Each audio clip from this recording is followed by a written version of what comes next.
Chapter 1 Monkey and the Young Monk.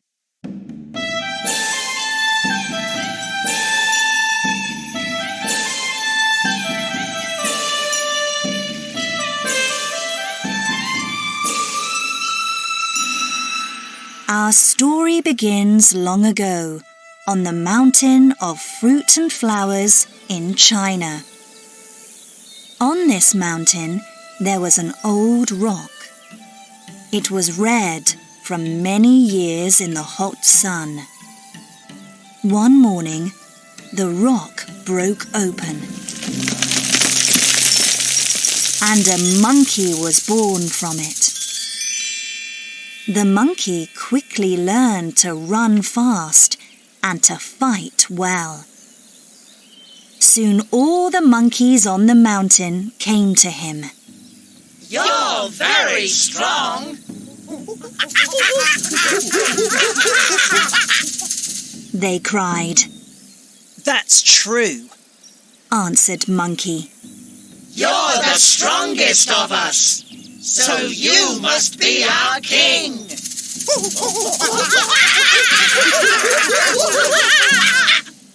The monkeys said. All right, said Monkey.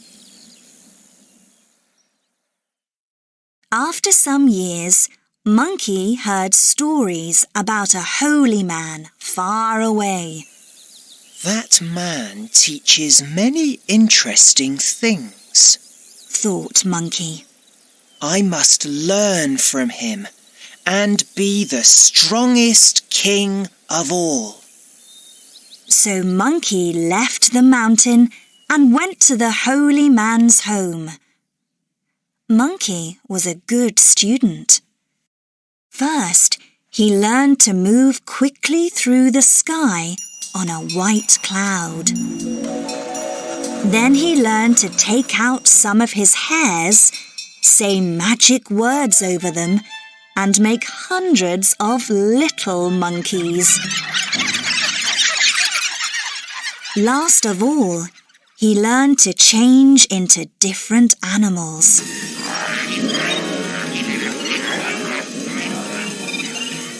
After a long time, Monkey thanked the holy man and left. He got on his cloud and went back to the mountain of fruit and flowers. He soon met one of the monkeys there. Remember me? Said Monkey. I'm your king. But a red demon is now our king, said the monkey. Ha! I can soon stop that, cried Monkey. He took out some of his hairs and said magic words over them. They changed into hundreds of little monkeys. At once, these little monkeys went up the mountain and fought the red demon. The demon ran away. This time there was one demon, said Monkey.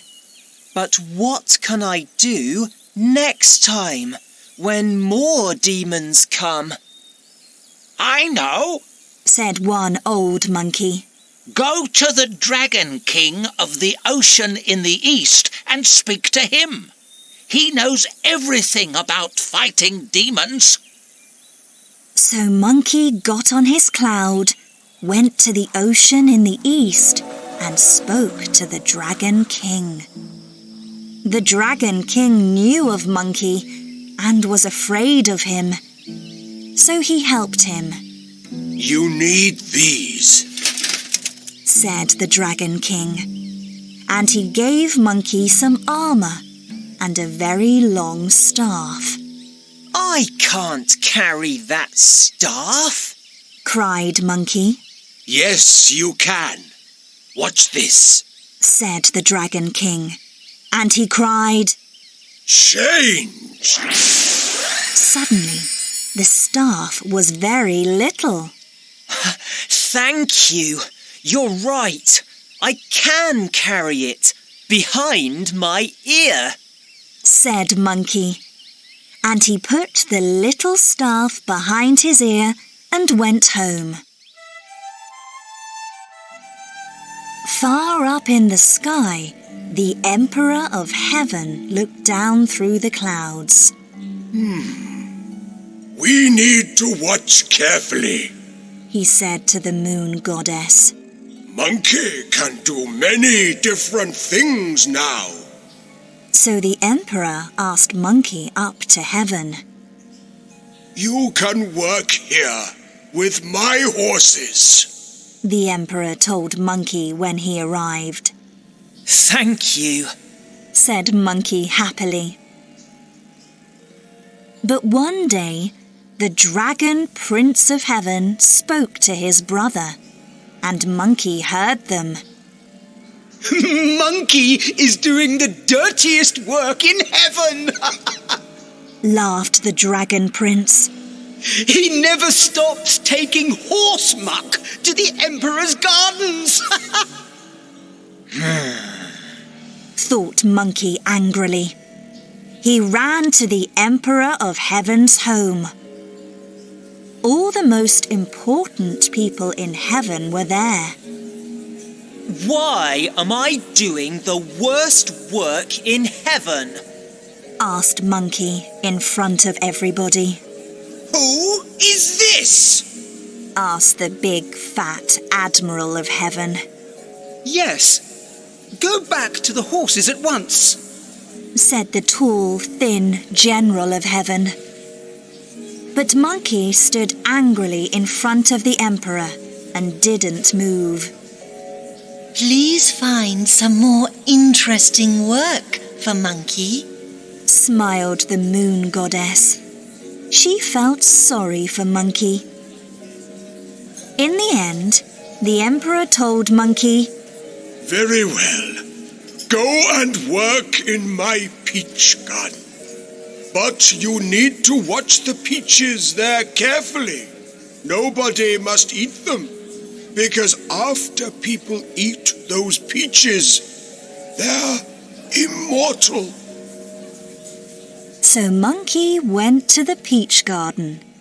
He sat under one of the trees and slept in the warm sun. When he opened his eyes, he felt hungry. I'd like one of those nice peaches, he thought, and he took a big peach from the tree and ate it.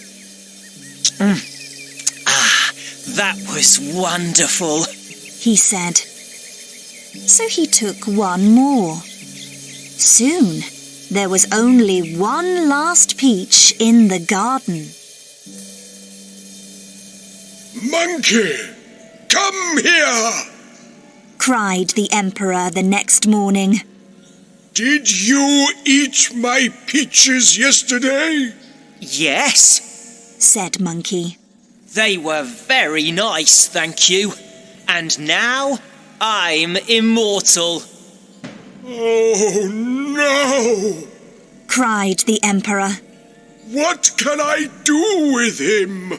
He asked everybody. Put him in your oven Said the Admiral of Heaven. and leave him there for 49 days. Yes, Said the General of Heaven. nobody can come out of that alive. So the Emperor put Monkey in the oven at once. After 49 days, the Emperor opened the oven doors. Monkey is dead by now, I think. He said. But Monkey quickly came out. He now had red eyes and a very strong body. Ha ha! I'm immortal. You forgot that. Said Monkey. And I've got new eyes. I can see demons with them. Look, there are some demons on that mountain, down under the clouds. Oh, no! cried the Admiral of Heaven. He's quicker and stronger than before. Then there's only one answer, said the Emperor. Monkey, you must leave heaven at once. What? said Monkey. Go back down to earth? Yes, after all, you ate my peaches. cried the Emperor. But that's not everything. I'm going to put you under a mountain for 500 years. And I'm going to put my seal on the mountain so you can't get out and run away. But how am I going to eat and drink? asked Monkey. You can have a helper. He can visit you every day, answered the Emperor. Goodbye, Monkey.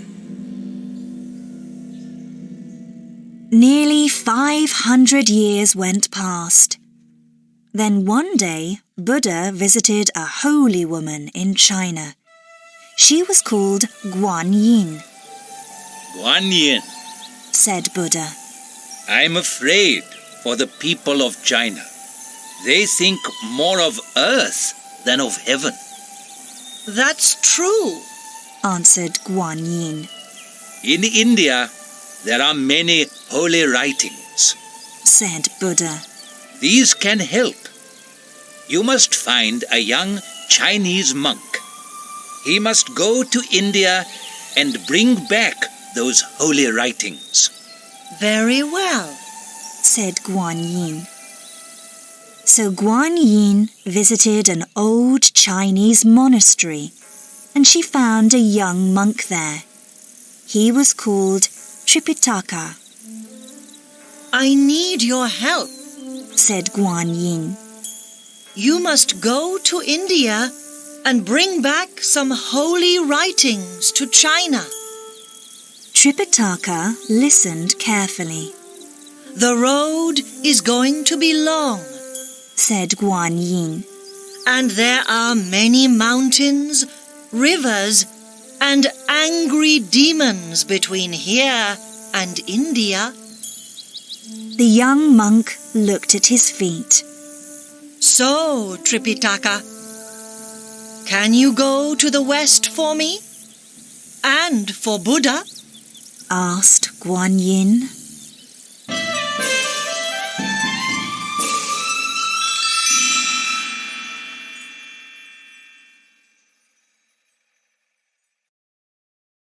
Chapter 2. A Horse and a Headband.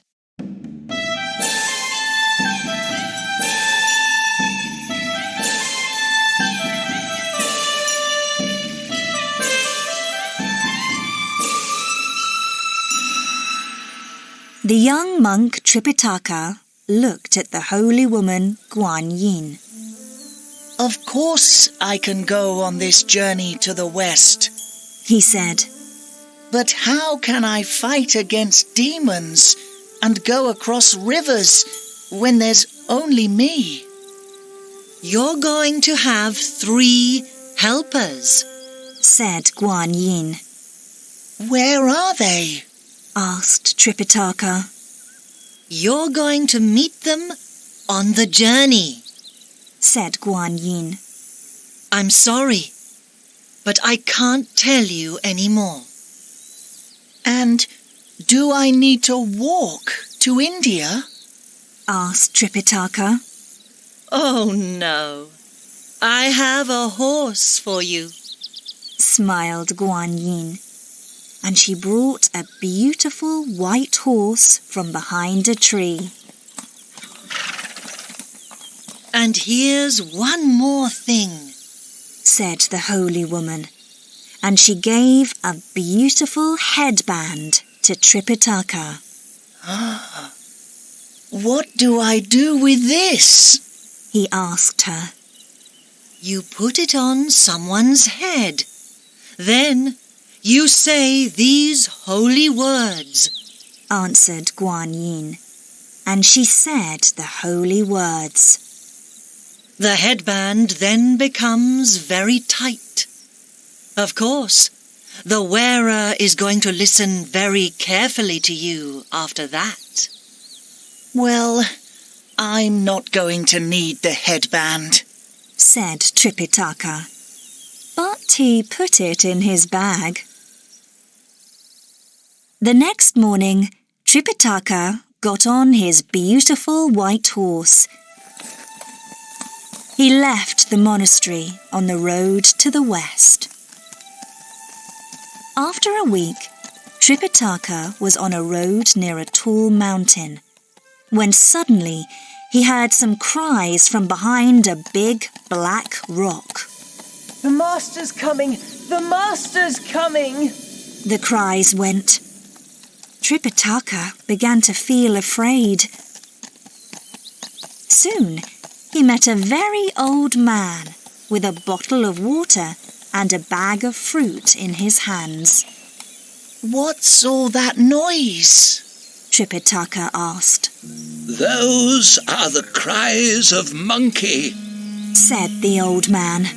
The Emperor of Heaven put him under that mountain 500 years ago. I give him something to eat and drink every day.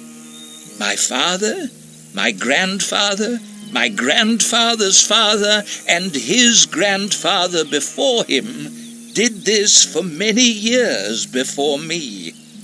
Monkey is waiting for someone, I think. Tripitaka went to the mountain, and he spoke to Monkey. I'm Tripitaka, the monk. You can go free, but you must become my helper and come to India with me. We're going to find some holy writings there. Oh, so you're my master? Monkey said excitedly. The holy woman Guan Yin came and spoke to me about you. I need to go on the journey to the west and say sorry for taking those peaches from the Emperor of Heaven's garden. Take the Emperor's seal off this mountain. Then I can get out of this rock. So Tripitaka took off the Emperor's seal. Monkey jumped out of the black rock. Wow! I'm free! After 500 years! He cried happily, and he began to run away. Monkey, come back! Said Tripitaka, I have something for you. and he took the headband out of his bag. What's that? Monkey asked, and he ran back. It's a wonderful headband, Tripitaka said. When you wear it, you can suddenly understand many things. Really? Said Monkey. I must put it on at once. He took the headband and he put it on his head. Tripitaka said the holy words. The headband suddenly became very tight. Monkey began jumping up and down. Stop! Stop! He cried again and again, but the headband became tighter and tighter. I never want to run away again, Cried Monkey. I'm going to be your true helper and journey to India and back with you. Tripitaka stopped saying the holy words, and Monkey began to feel better. Thank you, Master. He said to the young monk. Please don't do that again. Can I take the headband off now? No, you must wear it all the time. Tripitaka said. With that on your head, you're not going to run away again. So Tripitaka, the white horse, and Monkey began their journey. They travelled across dark mountains and past big rocks on the long road to India. Tripitaka sat on his horse and Monkey walked carefully in front. He moved his eyes quickly from left to right. He looked for demons and monsters behind every rock and tree. Early one morning, they arrived at a big river. The water in it was cold, and it ran past very quickly. Tripitaka got off his horse. How are we going to go across this, Monkey? Tripitaka asked tiredly. Said Monkey. I need to think about that for a minute, Master. So Tripitaka and the horse waited next to the river. Suddenly, a blue water dragon with big angry eyes jumped out of the river.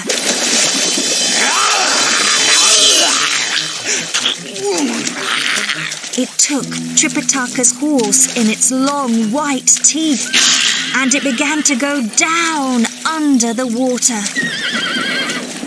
Stop!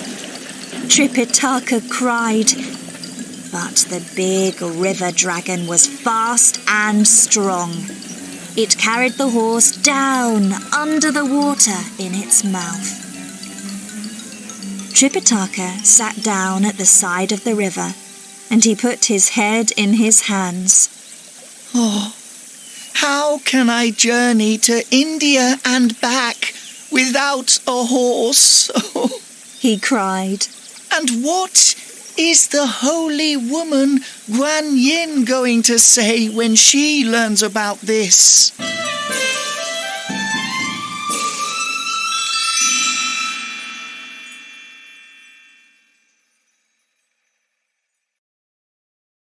Chapter 3. The Dragon Prince and the Monster.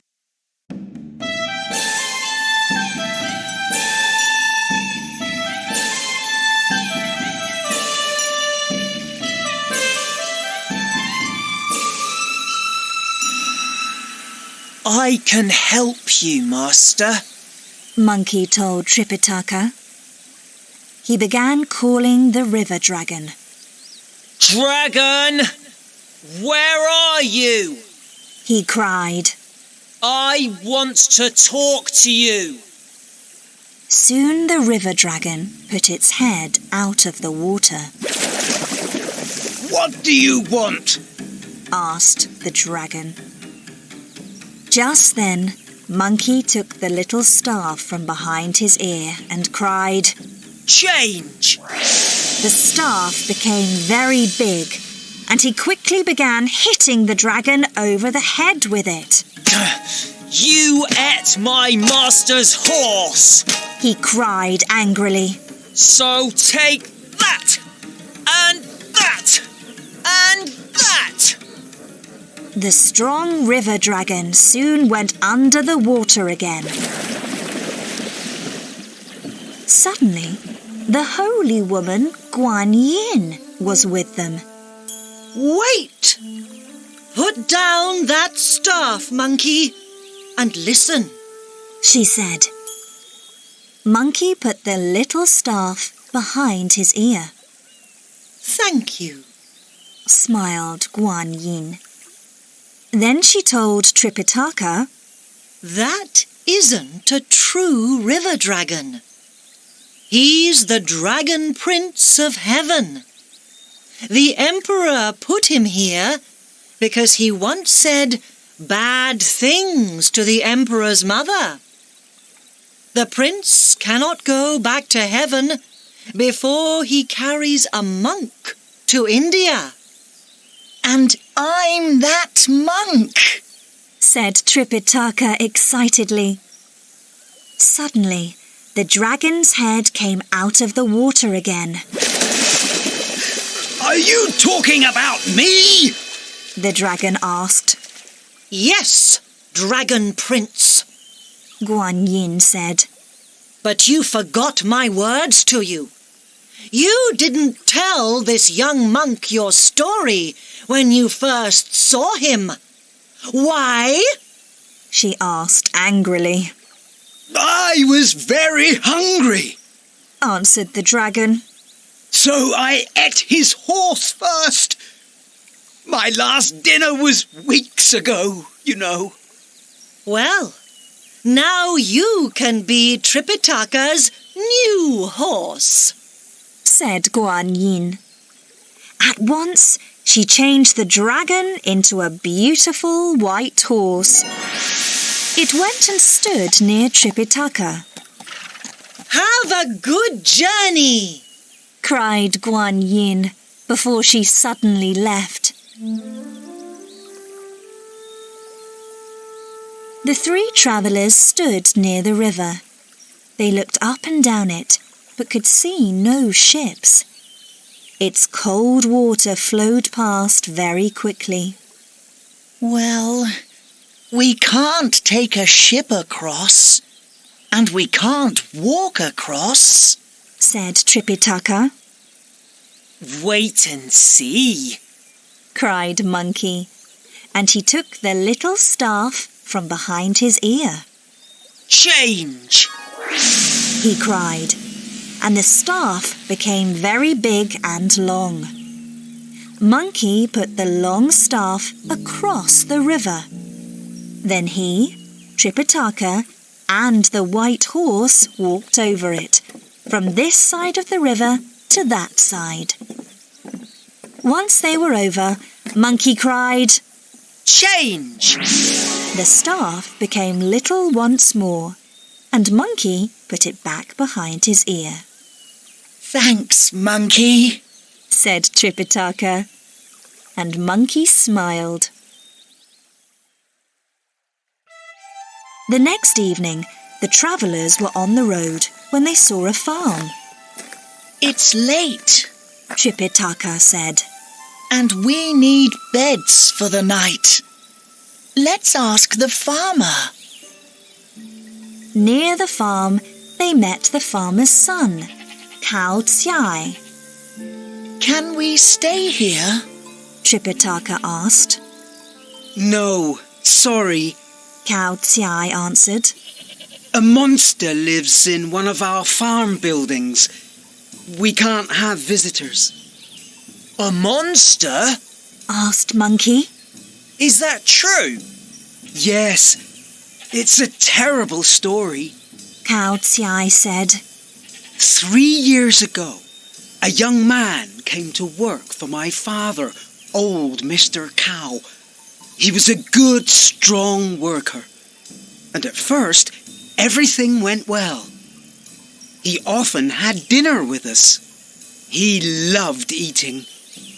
And he became a friend to my sister. Her name's Blue Orchid. But after some months, this man began to change. His teeth became bigger. His eyes became angrier.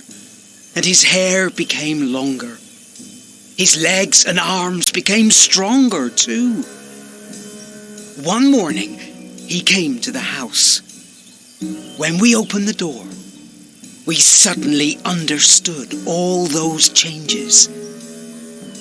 Our farm worker was now a monster. He ran away, but the next day we couldn't find my sister. We called her again and again. After many hours, I heard a noise from one of the little buildings next to our farm. I called through the door. Blue Orchid, is that you? And I heard my sister call back. Yes, it's me. But now I'm the monster's prisoner, and I can't come out.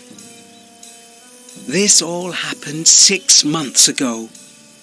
We don't see Blue Orchid now.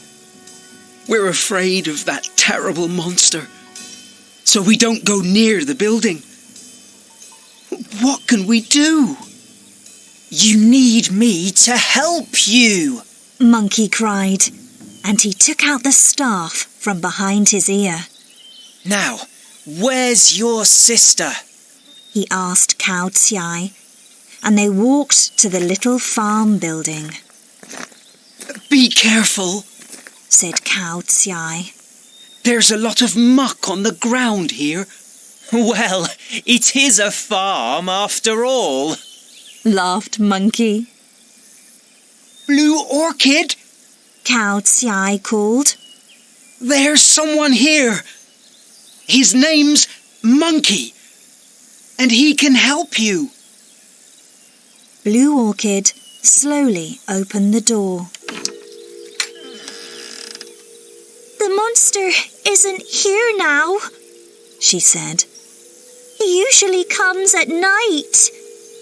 Quick, Blue Orchid, run to the farm with your brother, said Monkey. I'm going to wait here. Monkey went in and waited quietly behind the door with his big staff. The monster came in late that evening, and Monkey jumped on his back and hit him on the head with the staff. Ouch! Cried the monster. Then he moved, and Monkey fell to the ground without his staff. The monster stood over Monkey and looked down at him. Monkey looked up and saw a long muck rake in the monster's hand. I'm going to kill you! Cried the monster angrily, and he brought the muck rake down on Monkey's head.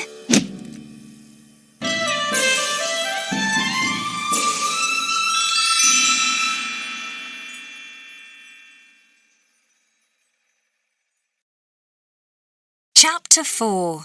The Man-Eating River Monster.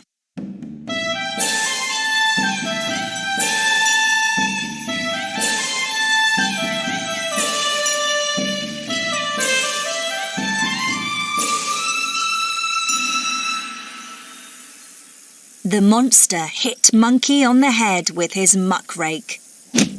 For a second, Monkey didn't move. Then he suddenly jumped up. You can't kill Monkey with your muck rake, he cried. The Emperor of Heaven once put me in a big oven for 49 days. Now my body is wonderfully strong, and I'm immortal.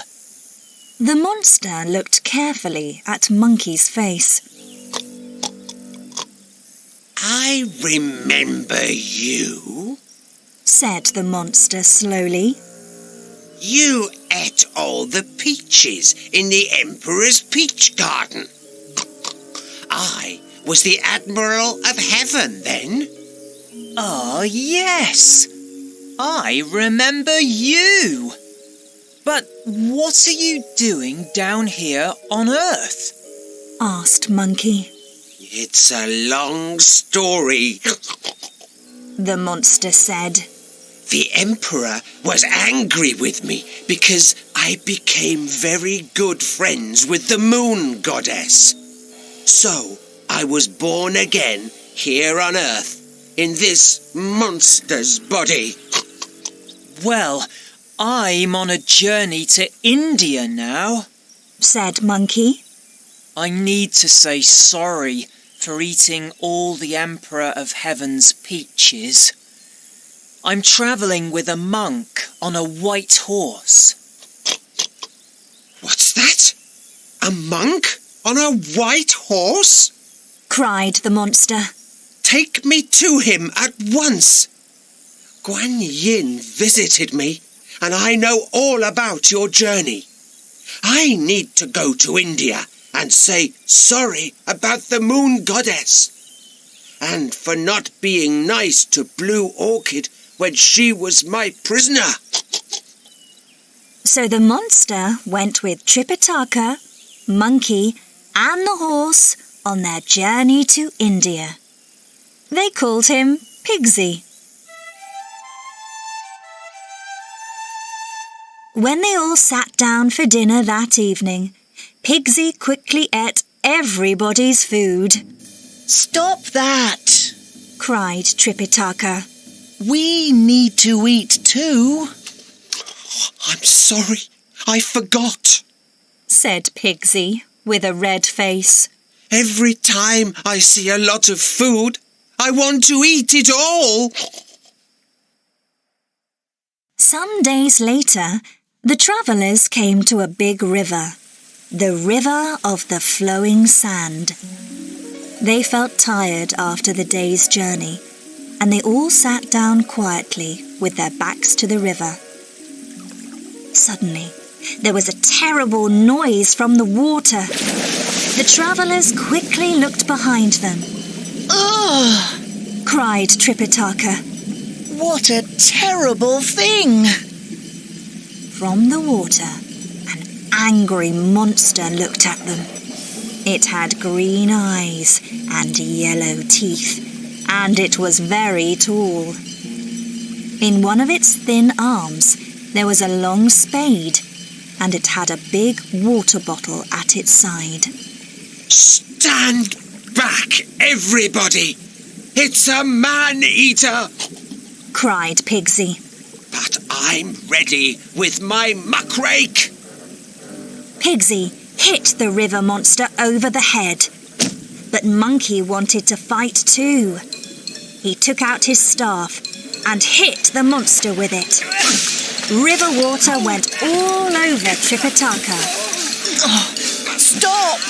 Cried Tripitaka. I don't like fighting. You know that. Pigsy stopped at once. But Monkey didn't stop hitting the river monster angrily. So, in the end, Tripitaka said the holy words. The headband at once became very tight on Monkey's head, and he stopped fighting too. The monster moved away and went under the water. Tripitaka began walking up and down. How are we going to go across the river with that monster in it? He said. Without fighting, who knows? Said Monkey angrily, and he walked away. But Pigsy stood next to Tripitaka. It's all right, Master, Pigsy said. I can help you. He jumped into the water. Then he went and found the monster on a big rock in the river. Wait! Don't hit me!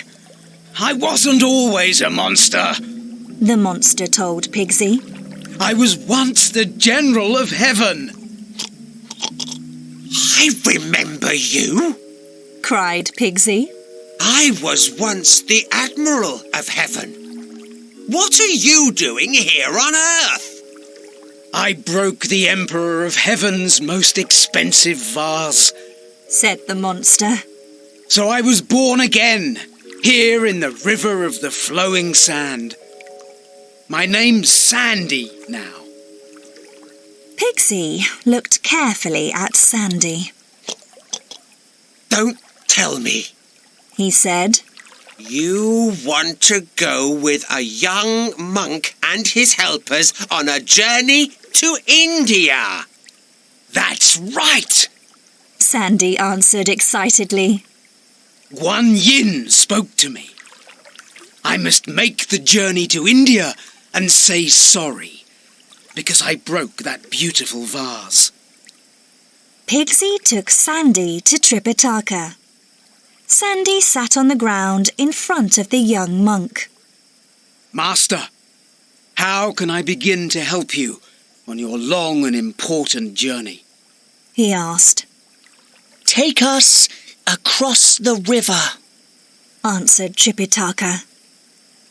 Watch this, said Sandy. He quickly took his big water bottle in his hands and he made a ship from it. Jump in, everybody! cried Sandy. So they all went happily across the river in Sandy's water bottle ship. After that, the travellers journeyed for days. Monkey walked in front, always ready for demons and monsters. Next, there was Tripitaka on his white horse. Sandy came after Tripitaka, with his long spade in his hand. Last of all, there was Pigsy. He carried many of the travellers' things, and his muckrake too. They went through old villages, past little farms, and over cold mountains. One night, the travellers stopped at a monastery. Tripitaka was tired after a long day, and he went to bed early. He closed his eyes, and he soon slept. In his sleep, the young monk saw in front of him an old man with a terrible white face. There was water all over his hair and body. He came nearer.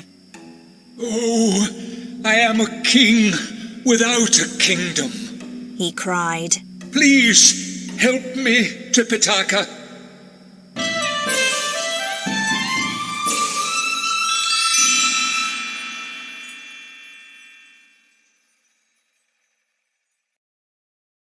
Chapter 5. The King in the Well.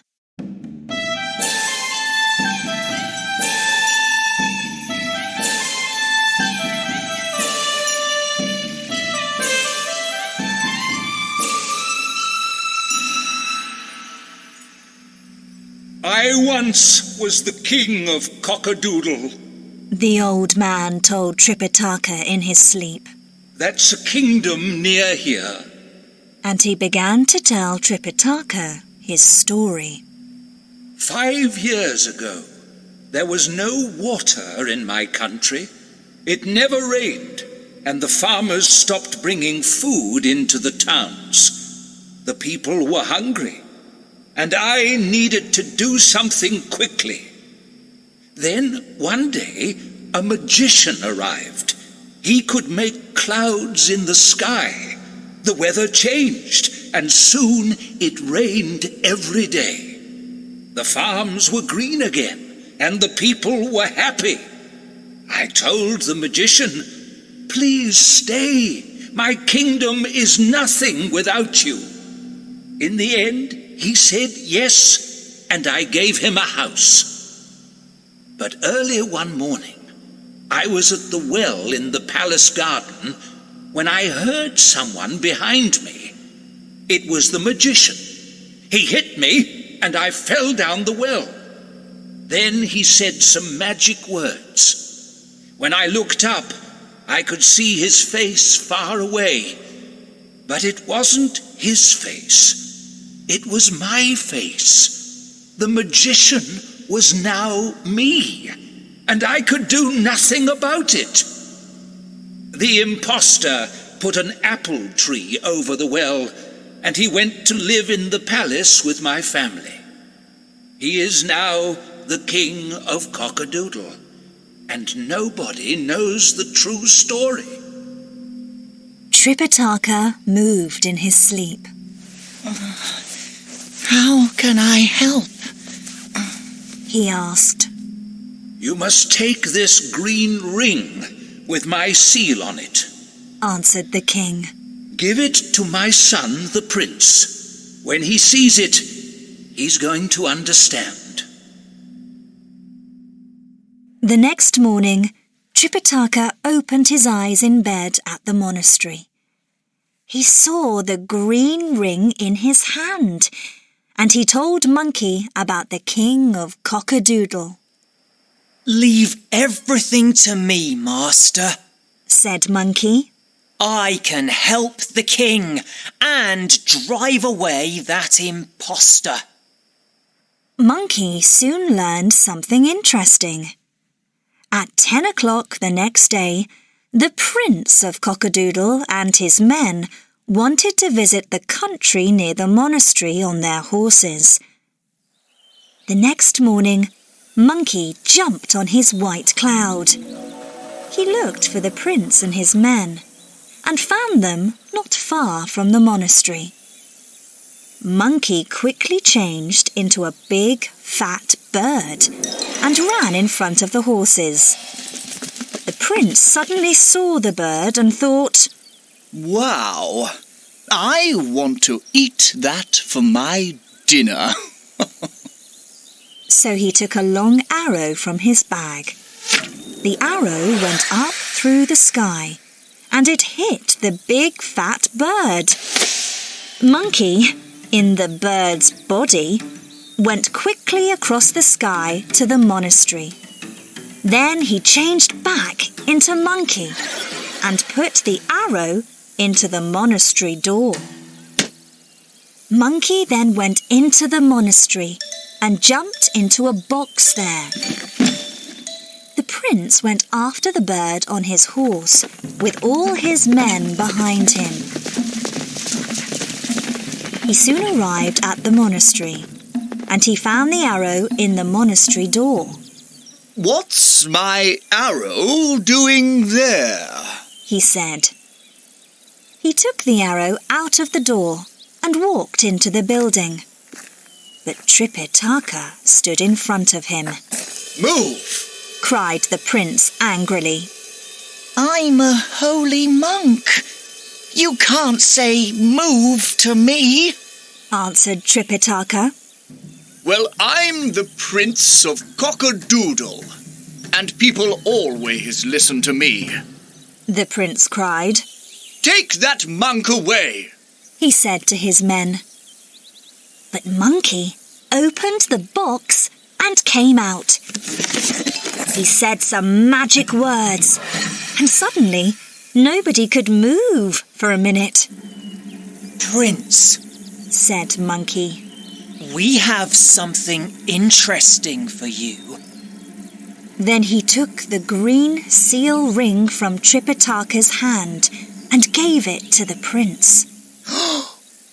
That's my father's ring, the prince said. Take it, Monkey said, and close your eyes. The prince took the ring in his hand and closed his eyes.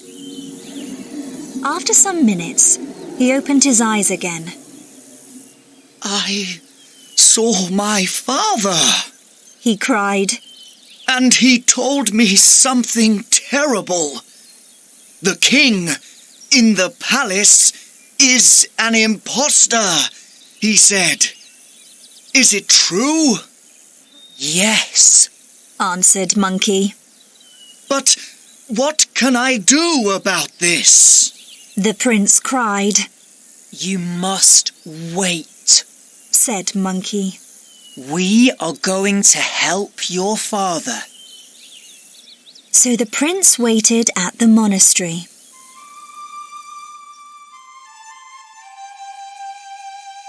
Later that day, Monkey spoke to Pigsy. I need your help tonight, said Monkey.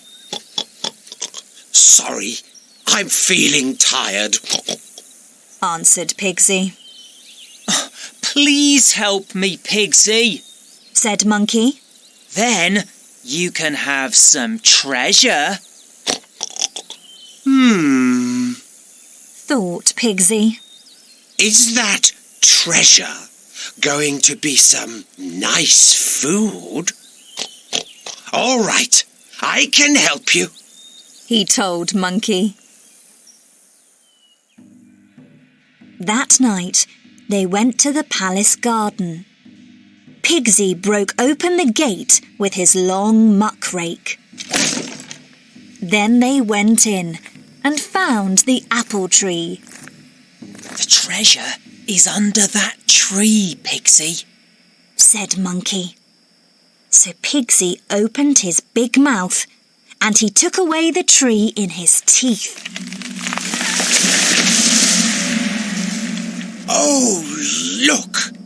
There's a well under the tree! Cried Pigsy.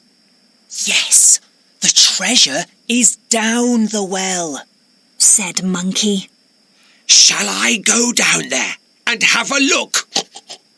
Asked Pigsy excitedly. Yes, Said Monkey. So Pigsy went down the well. He found something in the dark well water. This is the treasure, Pigsy thought, and he carried it up to Monkey.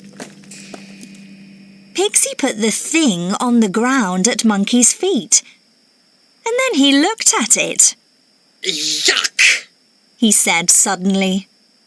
That's not treasure.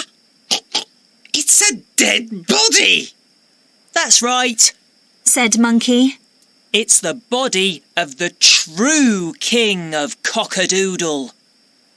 And you knew that all the time? Cried Pigsy angrily.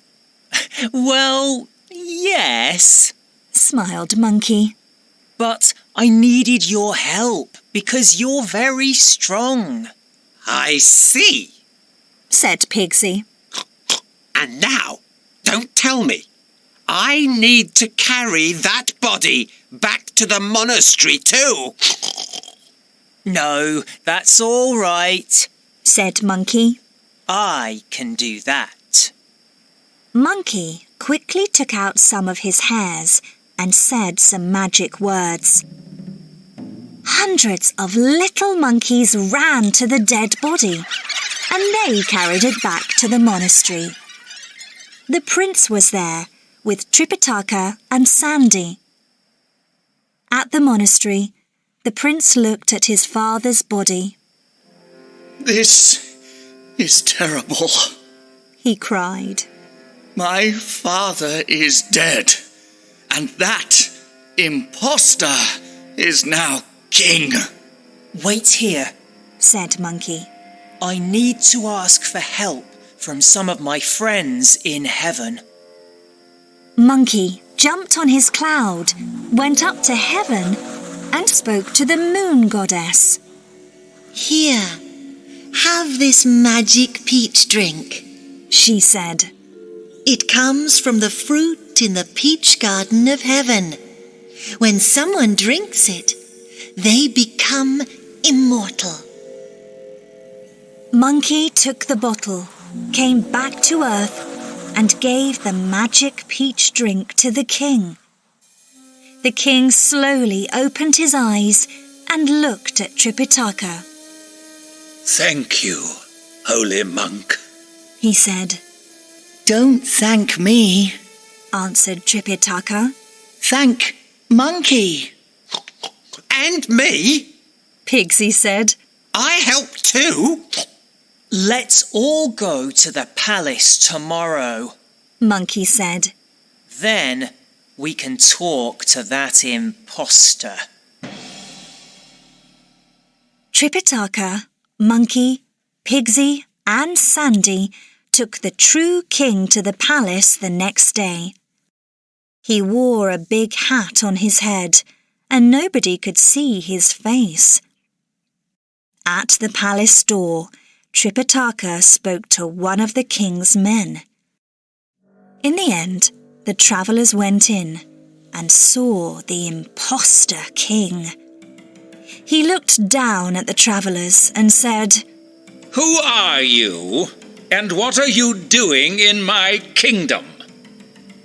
We're 4 travellers on a long journey to India. said Tripitaka. We're going to bring back holy writings. Oh, Said the imposter.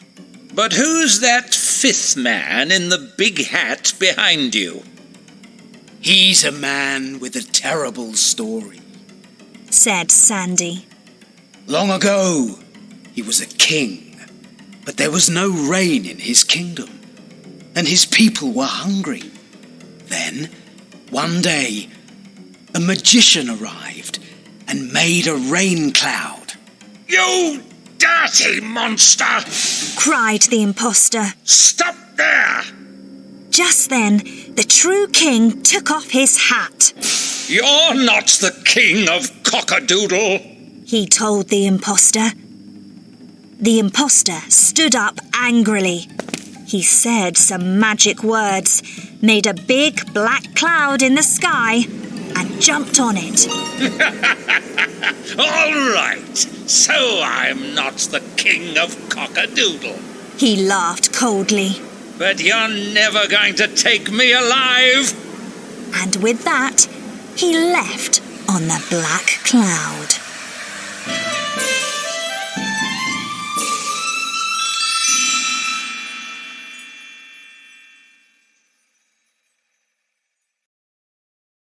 Chapter 6.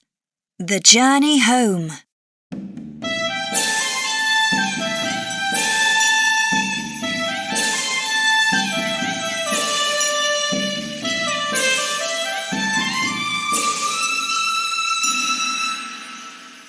Nobody runs away from me, said Monkey. He jumped on his cloud and soon came back with the impostor. Who are you? cried the true king. Your dark side, said the impostor. My dark side? asked the king. Yes, answered the impostor. Some years ago, you forgot your people and became a bad king. The Emperor of Heaven saw this and was angry. So he brought out your bad side, me. The king thought carefully. He said. Well, I'm sorry for that now. Then the impostor walked into the true king and was no longer there. The king called his men. Let's thank these travellers. Bring food. We must have a big dinner tonight. Yummy! said Pigsy hungrily. No, said Tripitaka. we can't stay any longer. We must travel west at once. Without dinner? cried Pigsy. Without dinner. Said Tripitaka. Very well, said the king. He and the prince said goodbye to the travellers, and they left.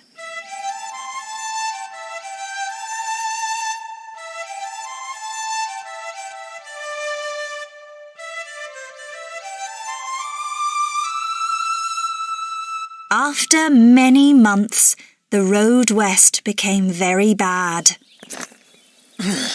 We're never going to arrive, said Monkey angrily one evening. Oh, be quiet, said Sandy.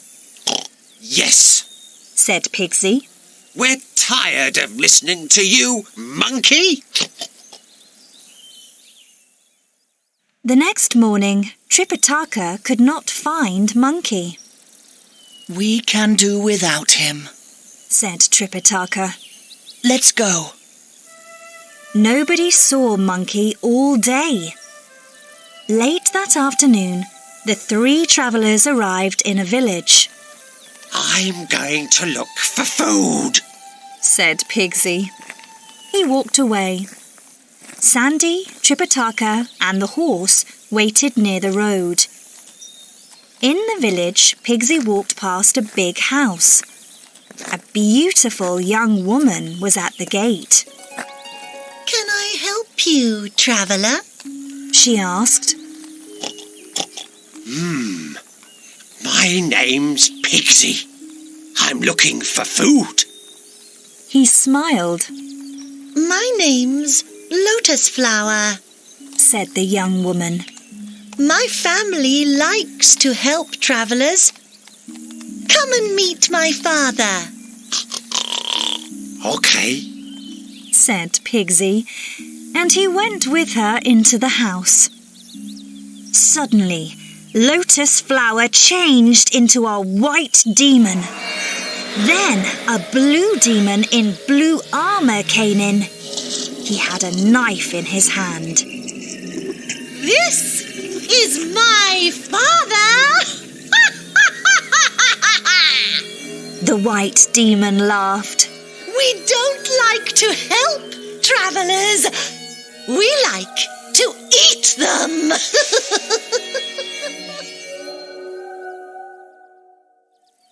Where's Pigsy? Sandy asked Tripitaka some time later. Let's look for him. They left the horse and walked into the village. Suddenly, they fell into a trap. Soon they saw the faces of 2 demons over them. Good! Laughed the demons. Your friend is ready for our dinner tomorrow. And now we're going to eat you too. Help! Cried Tripitaka. Where's Monkey? That night, Monkey heard Tripitaka's cries in his sleep. My master needs me, He thought.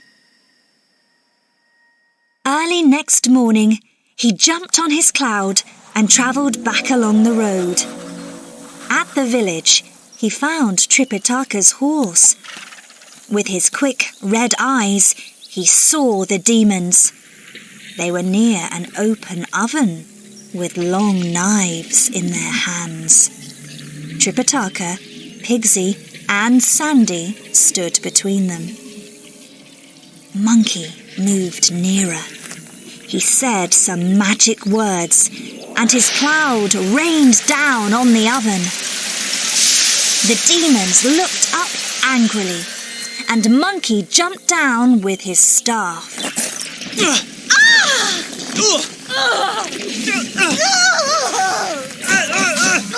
He hit the demons with it, and they ran away. Monkey looked at Tripitaka, Pigsy, and Sandy. They were tired and afraid. I left you. Said Monkey. I'm sorry. Look, we're stronger when we're all here on the journey. I understand that now. Answered Tripitaka. We need you with us, Monkey. There are many more stories about the traveller's journey to the west. They went across mountains, rivers, and oceans, fell into many traps, and fought many demons and monsters. But in the end, they arrived at the holy mountain in India, Buddha's home. Tripitaka and his helpers went up to Buddha's holy palace. Tripitaka fell to the ground in front of Buddha. Monkey, Pigsy, Sandy, and the white horse waited behind him. We come from China. Said Tripitaka. We want to bring back some of your holy writings for our people. Yes, Guan Yin told me about you. Smiled Buddha. And he gave some beautiful scrolls to Tripitaka. Take these home with you. He said. Thank you, said Tripitaka, and they left. But early on their journey home, Monkey looked at the scrolls.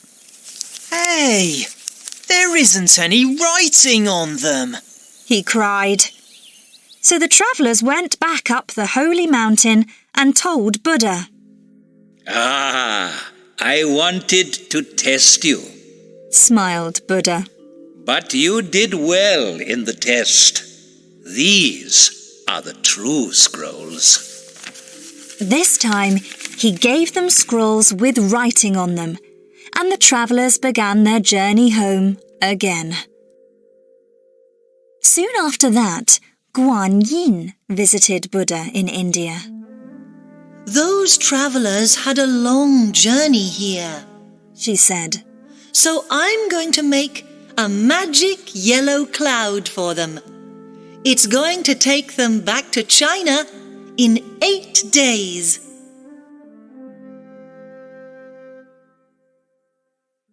Soon the travellers arrived home with the holy writings. They left these in a Chinese monastery. The scrolls helped the people of China to think more of heaven and to live better. Then the Emperor of Heaven took the travellers up to his kingdom over the clouds. They sat there in his palace. Thank you, the Emperor told Monkey, Pixie, Sandy, and the white horse. You helped Tripitaka on his journey to India. You once did bad things, but these are all past. So now you can live in heaven. Pixie and the white horse, you can be altar boys. When food falls to the ground near any altars, you can eat it. Sandy, you can be master of the well of heaven. And Tripitaka and Monkey, you can be heaven's helpers of everyone on earth. Thank you, Holy Emperor! They all cried.